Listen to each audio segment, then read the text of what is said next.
there are champions who are played more by quote unquote like mains than casuals, like an Akshan or a Quinn or a Riven. And these Yep. champions can have an inflated win rate as a result. Is there any truth to this, or is this just kind of like community, hodgepodge essentially? And does the balance team, in fact, take that into account that the champion has a broad or niche player base when they're making balance changes? Yeah, one of my pet projects over the last year or two, a year and a half has been to very extensively research this topic. I wanted to find out basically, let's say, for example, you were playing Oriana and a silver person in your mid lane academy was playing Oriana.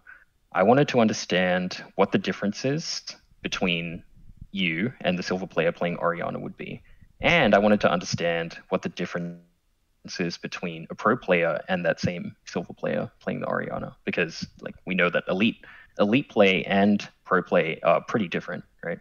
The other thing that was lumped into this was trying to figure out how much impact someone playing their main champion or maining a champion has on the win rate. Because, like when I look at, let's say, Yasuo's win rate on an external site, it is generally true that people playing Yasuo, there's a higher percentage of people playing Yasuo at a higher mastery level than lower mastery level, right? Like you would consider those players to be mains.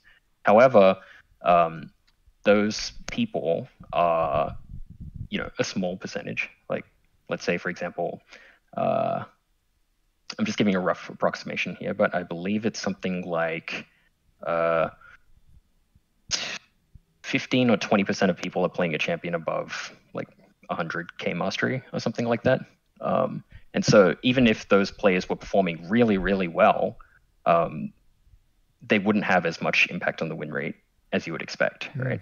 And in fact, the vast majority of people who are playing champions in ranked, probably in your experience in coaching, are in the 0 to 10k mastery range. So, like 30 to 40% of people playing a champion will be in the, 0 to 15 games range of playing a champion. And that probably matches your coaching experience as well.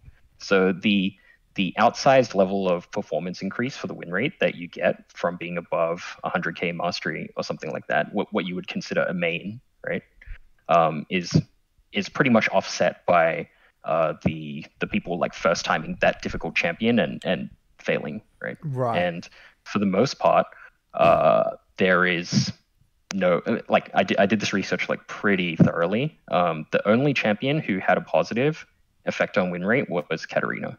And Is the that effect was only mastery? 0.4%. Sorry? You're saying with mastery? Yeah. So this is so what you would consider a main is like, oh, I've played the champion a lot, right?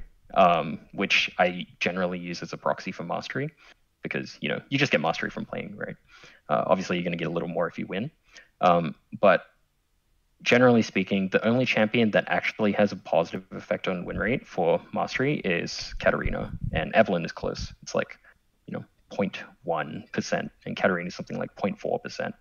So the amount that basically her mains, or let's say people from like 25k plus mastery or something, they're offsetting the people that are like failing on their like first 0 to 15 so that's games. making the stats. Yeah, that's warping the stats. Net by like 0.4%. So that's like the maximum amount that a mains would increase, and most of them are negative because the 0 to 15 games. Firstly, there's just a way higher quantity of them, of those players, and the amount of loss that you have compared to the actual champion's win rate is a lot more significant for a difficult champion. So all the the coin people swings that both are ways. first they play against a Katarina or an Evelynn. They said this champion's broken, and then they play it the next game. And it's their first time. This is where everyone says, "Don't play this time." Exactly. Chance, right? That's Exactly. the people. This champion's broken. I got to play this. It's very interesting. So with that piece of information, that stat you have specifically about Katarina, has that influenced the way that you think about balancing or altering Katarina? It has, yeah, because previously, like, we wanted to learn more about how players in aggregate, like, perform on these types of characteristics. And it's an ongoing piece of research, right? Like, I do this in my spare time, so it's like, it's not really, like, one of our data analysts doing it, but I think my process is pretty thorough in that respect. But I'll track things like the KDA of a champion, their kills, their DPM, their GPM, the number of times they cost Q or W, and the amount of damage that they've taken, and the minions that they've killed, the damage that they've dealt, and stuff like that. And then I can see the difference between, let's say, a pro Zeri player, a elite Zeri player, a high mastery Zeri player, and just a normal Zeri player. And then I'll be like, oh, actually, Zeri players in pro play cost 27% more Qs by equivalent game time, or Zeri players in elite cost 17% more Qs, or something like that. And then that might give us some information on how we might want to adjust the champion in the future.